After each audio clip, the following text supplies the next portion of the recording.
নমস্কার বন্ধুরা, WB top tuition ক্লাসের পক্ষ থেকে তোমাদেরকে স্বাগত। আজ আমরা ক্লাস 7-এর মডেল কোশ্চেন পেপার 3-র যে পরিবেশ ও বিজ্ঞানের প্রশ্নগুলি আছে সেগুলি আমরা সমাধান করব। তো বন্ধুরা দেখো, একের দাগে যে প্রশ্নটি আছে এখানে বলা হয়েছে উপচ্ছায়া গঠিত হয় বিস্তৃত আলোক উৎসের ক্ষেত্রে। পরে যে প্রশ্নটি আছে দেখো, 2 নম্বর প্রশ্নে আছে সূর্য যখন মাথার উপরে থাকে তখন কোনো বস্তুর ছায়া গঠিত হয় না। পরে দেখো, পরে যে হচ্ছে তিন নম্বর প্রশ্নে আছে শূন্যস্থান পূরণ করো। প্রতিফলিত রশ্মিগুচ্ছের প্রকৃতি কেমন হবে তা নির্ভর করে আয়নার ড্যাশের উপর, বক্রতার উপর। পরে যে প্রশ্নটি আছে দেখো, শূন্যস্থান পূরণ করো। চুম্বকের মাঝ বরাবর অঞ্চলকে ড্যাশ অঞ্চল বলা হয়, এটি উদাসীন অঞ্চল বলা হয়। নাইক্রোম তার কী দিয়ে তৈরি হয়? নাইক্রোম তার লোহা, নিকেল, ক্রোমিয়াম দিয়ে তৈরি হয়। কখন অস্বচ্ছ বস্তুর ছায়ার দৈর্ঘ্য বস্তুর দৈর্ঘ্যের সমান হবে? তো দেখো, এখানে বস্তু ও পর্দার মধ্যে দূরত্ব নগণ্য হবে যখন, আর 2 হচ্ছে উৎস বস্তুর সাপেক্ষে খুব ক্ষুদ্র হবে।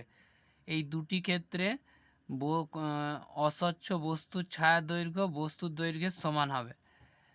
পরে দেখো যেটি আছে এখানে বলা হয়েছে একক মেরুযুক্ত চুম্বক হওয়া কি সম্ভব?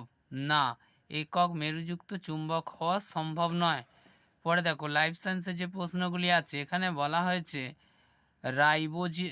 রাইজোবিয়াম অণুজীব বাস করে কোন গাছের মূলে? এটি মটর গাছের মূলে হবে। পরে দেখো কি আছে, ফুলের যে অংশটি ফলে পরিণত হয় সেটি হলো ডিম্বাশয়। পরে দেখো এর সাথে আছে অঙ্কুরোদ্গমের জন্য আবশ্যক হলো অক্সিজেন। পরে যে প্রশ্নটি আছে দেখো, গাঢ় নুন জল লোহিত রক্তকণিকার সাপেক্ষে হাইপারটনিক।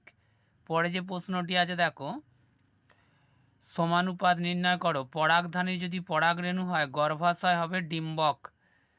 2 কাণ্ড ও পাতা যে কোণ উৎপন্ন করে তাকে বলা হয় কক্ষ বা অ্যাক্সিল।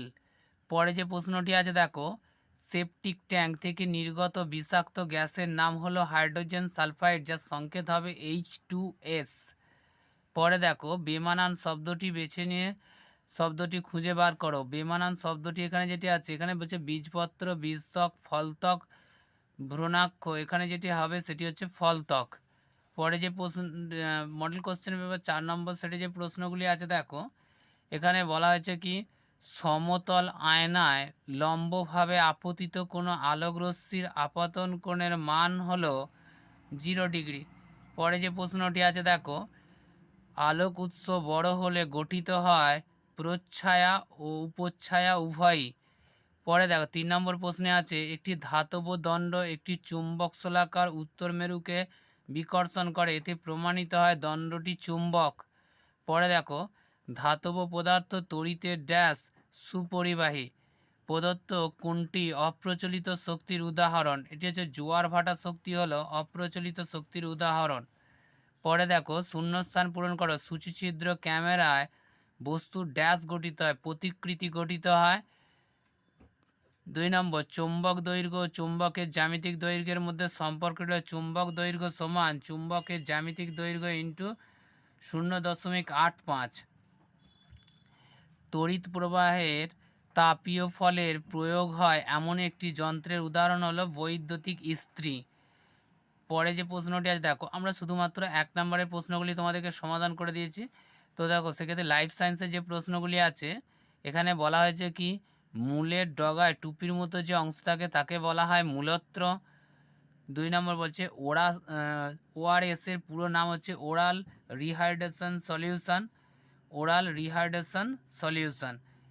তো দেখো এটা ইংরেজিতে করে দেওয়া আছে, এটা বাংলায় তার উচ্চারণটা লিখে দেওয়া আছে, তোমরা এখান থেকে বুঝে নেবে। পরে দেখো কি আছে, চিনেবাদাম ফুলে কি ধরনের পরাগযোগ দেখা যায়? সব পরাগযোগ দেখা যায়। পরে দেখো